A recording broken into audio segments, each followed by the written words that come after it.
Alhamdulillahi Rabbil Alamin wa bihi nasta'in ala umuri dunya wad din.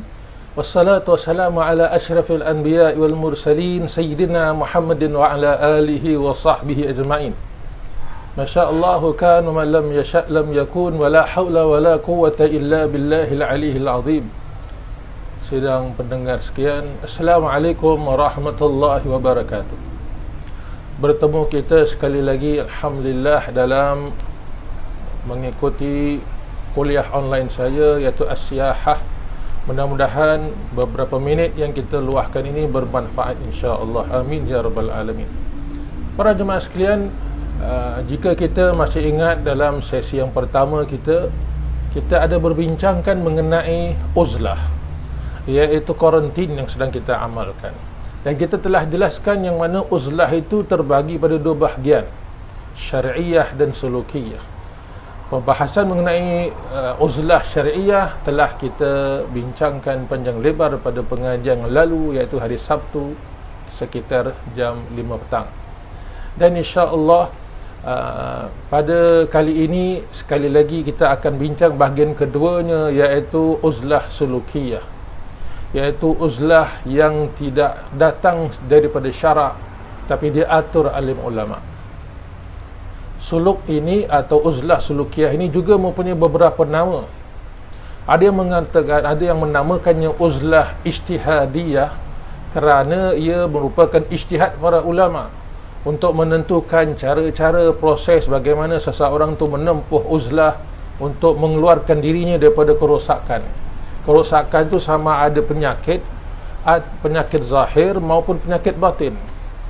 Sebab itu dinamakan uzlah ijtihadiyah. Ada juga yang menamakannya uzlah sufiyah, sebab ramai yang menceburi dalam bidang ini adalah golongan orang-orang sufi. Maka lebih melekat lagi dalam tulisan-tulisan kontemporari kita menyebutnya sebagai uzlah sufiyah. Baik, dalam kita membincangkan mengenai uzlah sufiyah ini, satu kriteria, satu ciri yang tak lepas kita mendengarkannya, iaitu bersuluk atau memasuki uzlah itu selama 40 hari. Banyak tulisan-tulisan ulama menyebut 40 hari. Imam Ghazali pun ada menyebut, Ibnu Sina pun ada menyebut, dan banyak ulama-ulama sebelum mereka ada menyebut tentang 40 hari bersuluk.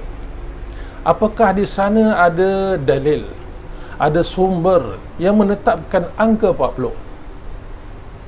Angka 40 ini menjadi masyhur sehingga hari ini.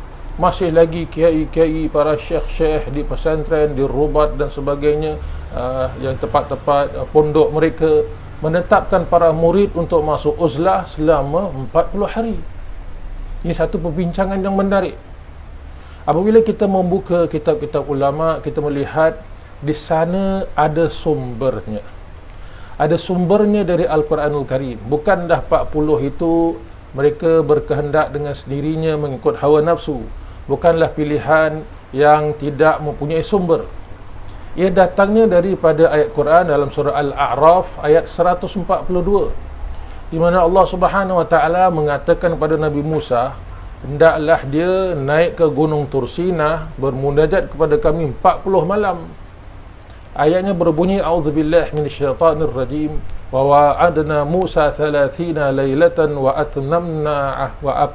atmamnaha bi ashrin fatamma miqatu rabbih 40 lailah.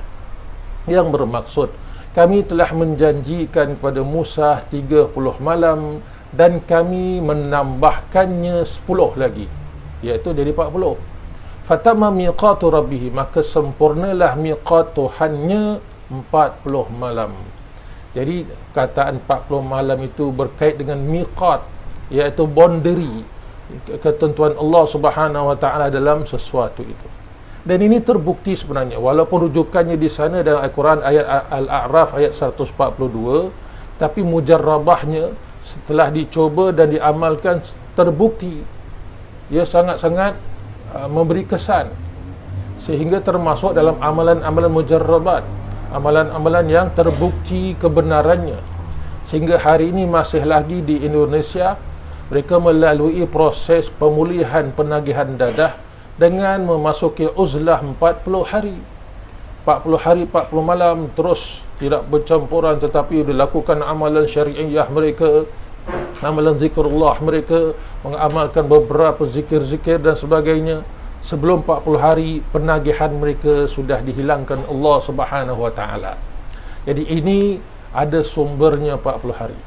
Jadi 40 hari datang Al-Quran itu sudah berligar pada zaman salafus salih, sehingga imam yang terkenal Imam Ibn Sinah dalam rawatannya, dalam kedoktorannya menetapkan 40 hari adalah hari yang terbaik untuk memulihkan seseorang yang sakit ketika belum diketemui penawarnya. Dan Imam Ibn Sina ini mempunyai satu kitab. Ia mempunyai kitab yang dinamakan Midadus Sina. Midadus Sina artinya ink atau hibrah atau dakwatnya Ibn Sina.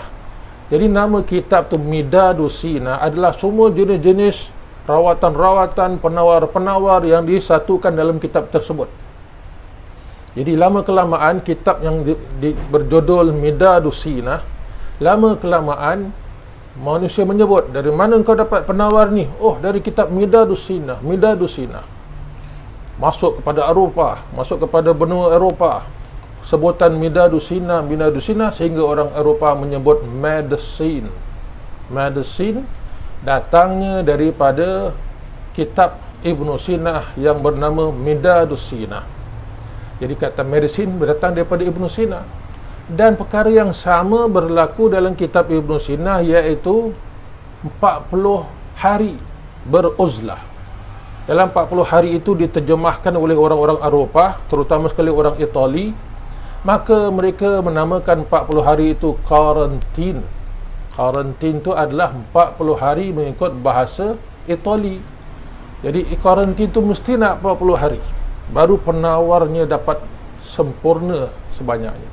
Jadi ijtihad ulama ini bukan kosong-kosong. Walaupun bukan wahyu secara kaifiat, tetapi angka 40 hari itu wahyu dari Allah Subhanahu wa taala.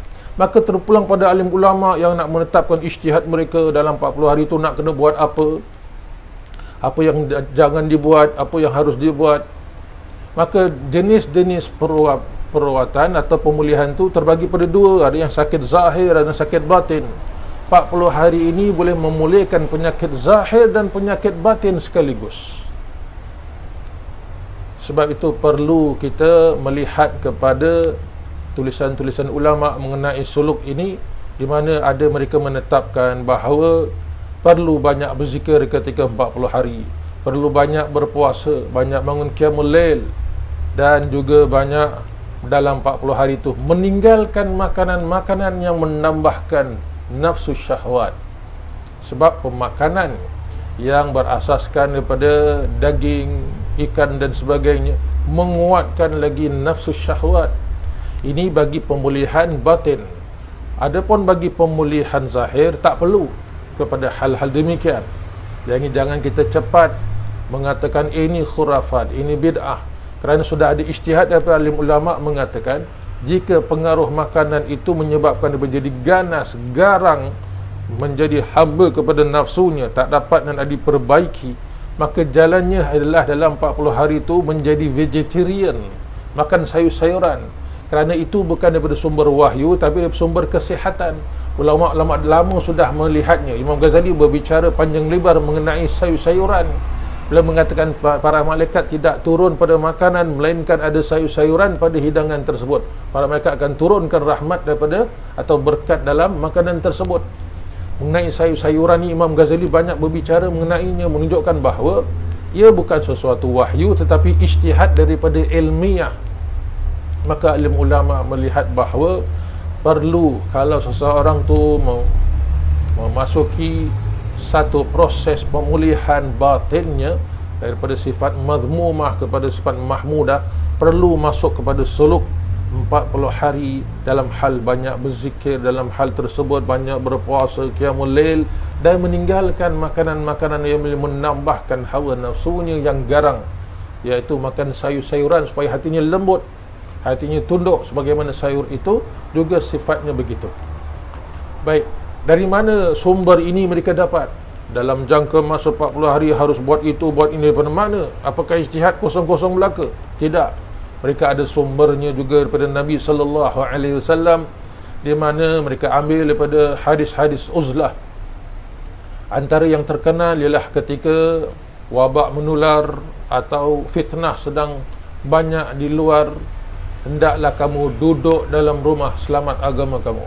Lebih kurang maksud Rasulullah, ilzam baitak wa amlik alaika lisanak, khudh ma ta'rif wa atruk ma tunkir, wa alaika bi amril khasa wa da'anka amril ammah. Hadis ini ada dalam kitab Minhajul Abidin Imam Al-Ghazali. Maksudnya, hendaklah kamu duduk di rumah, stay at home, dan kuasailah lidahmu. Duduk di rumah, kuasailah lidahmu, iaitu jaga dengan sekuat-kuatnya lidah kita.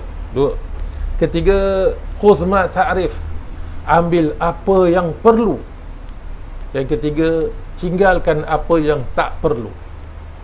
Yang kelima, alaika bi amril khassah, hendaklah kamu memberikan penumpuan khusus, special untuk dirimu dan keluargamu. Wada'ankal amral ammah, dan tinggalkan urusan-urusan publik yang common, yang di luar itu tinggalkan. Jadi ini adalah antara syarat-syaratnya uzlah.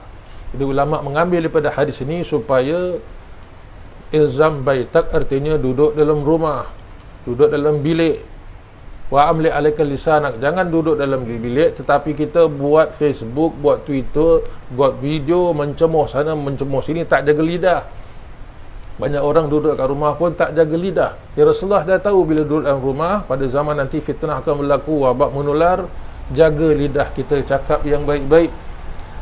Bermakna banyak berzikir, banyak membaca Al-Quran, cakap-cakap yang baik, atau diam kalau nak menyebabkan kita berkata-kata yang tak baik, maka kita berdiam. Itu yang duduk di rumah, menjaga mulut kita dengan banyak ibadah, berzikir. Sebab itu banyaknya zikir dalam orang beruzlah. Kemudian khudh ma ta'rif, ambil yang penting-penting untuk kamu, seperti sayur-sayuran, makanan-makanan yang baik-baik, yang bagus-bagus. Jangan ambil sesuatu yang boleh mendatangkan mudarat, maka tinggalkan yang mudarat. Maka di situ ambil istinbat alim ulama. Kalau orang itu memasuki pemulihan penyakit batinnya, maka dia harus meninggalkan makanan-makanan yang menambahkan nafsu syahwatnya. Dan hendaklah dia beramril khasah, hendaklah diberikan penumpuan untuk dirinya dan keluarganya, dan meninggalkan. Maka ini antara syarat. Ada lagi beberapa hadis yang lain yang menambahkan di sana di sini, menyebabkan apa yang ada pada para kiai hari ini dalam menetapkan suluk-suluk 40 hari adalah sebenarnya datang daripada ulama bersumberkan hadis Nabi dan ayat Quranul Karim. Gitulah lebih kurang maksud daripada uzlah ijtihadiyah atau uzlah sufiyah yang perlu kita terangkan di sini. Sebenarnya kita sudah masuk pada era atau zaman atau keadaan di mana uzlah sufiyah ini wajib kita lalui untuk mengeluarkan diri kita daripada penyakit-penyakit hati, iri hati, hasad, dengki, takabur, rasa diri special, dari rasa diri luar biasa. Kita nak keluarkan penyakit ini tak semudah itu, perlu melalui proses kuarantin uzlah sufiyah ini dengan aturan alim ulama, mengikut school of thought yang berbeza-beza. Imam Abu Hasan Syazali lain, Syekh Abdul Qadir Jailani lain, Syekh Bahaduddin Naqsyabandi lain, dan sebagainya.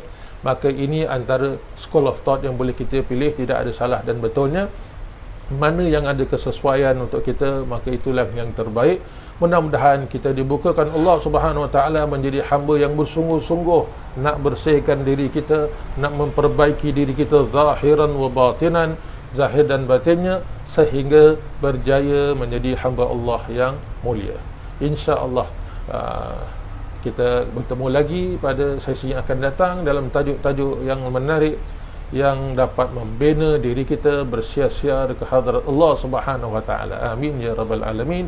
Wabillahi taufiq wal hidayah. Assalamualaikum warahmatullahi wabarakatuh.